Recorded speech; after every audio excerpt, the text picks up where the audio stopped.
안녕하십니까. 퀵 헤드라인입니다. 2025년 5월 27일 오늘의 주요 헤드라인입니다. 첫째, 윤석열 전 대통령이 지난 1월 공수처 체포영장 집행 방해 혐의로 경찰에 출석해 조사를 받을 가능성이 커지고 있습니다. 둘째, 이재명 후보가 압도적 승리 대신 안정적 승리를 목표로 선거 전략을 전환했습니다. 이 후보는 윤석열 전 대통령의 불법계엄 심판론을 부각하며 지지층 결집에 나서고 있으며, 민주당은 김문수, 이준석 후보 간의 보수 단일화 가능성을 야합으로 규정하며 막판 변수 차단에 주력하고 있습니다.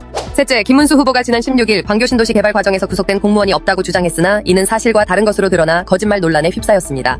오늘 확인된 판결문에 따르면 광교신도시 개발 관련 뇌물수수 혐의로 경기도시공사 고위공무원 2명이 각각 징역 4년 6개월과 2년형을 확정받은 사실이 밝혀져 김 후보의 청렴성 이미지에 타격이 예상됩니다.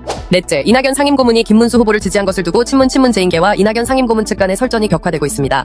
친문계는 이낙연이 문재인 전 대통령을 욕보인다며 내란 세력과 손잡은 것이라고 맹비난했고, 이에 이낙연 측은 문 전 대통령이 민주당의 삼권분립 파괴와 사법부 침탈에 경고했어야 한다며 반박하며 날선 공방을 이어갔습니다.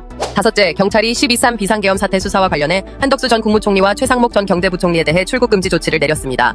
또한 윤석열 전 대통령 체포 저지 혐의를 받는 김성훈 경호차장의 출국금지도 연장되었습니다. 여섯째, 국제결제은행 사무총장 아구스틴 카르스텐스는 27일 일본에서 열린 컨퍼런스에서 각국에 급증하는 공공부채에 대해 강력한 경고를 보냈습니다. 그는 초저금리 시대는 끝났다고 선언하며, 금리 상승으로 인해 일부 국가의 재정 상황이 지속 불가능해질 수 있으므로 각국이 공공부채 증가를 억제하고 재정 건실화를 시작해야 한다고 강조했습니다.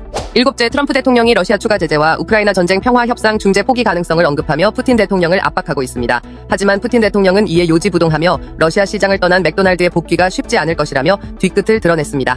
여덟째, 트럼프 통령이 현지 시각 26일 하버드대에 지급된 약 4조 원의 정부 보조금을 회수하여 직업학교를 지원하는 방안을 고려 중이라고 밝혔습니다.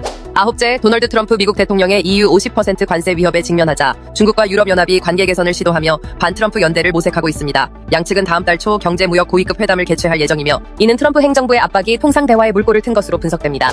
마지막 10번째, 금과 은의 가격 격차가 5년 만에 100배로 벌어지며, 이는 1991년 걸프전과 2020년 코로나19 팬데믹 시기에 버금가는 기현상으로 분석됩니다. 트럼프 대통령의 전방위 관세 정책으로 인한 불확실성 증가와 미국 신용등급 강등 여파로 투자자들이 안전자산인 금으로 몰리고 있습니다. 매일매일 알아두면 좋은 10가지 헤드라인 뉴스, 내일 뵙겠습니다. 감사합니다.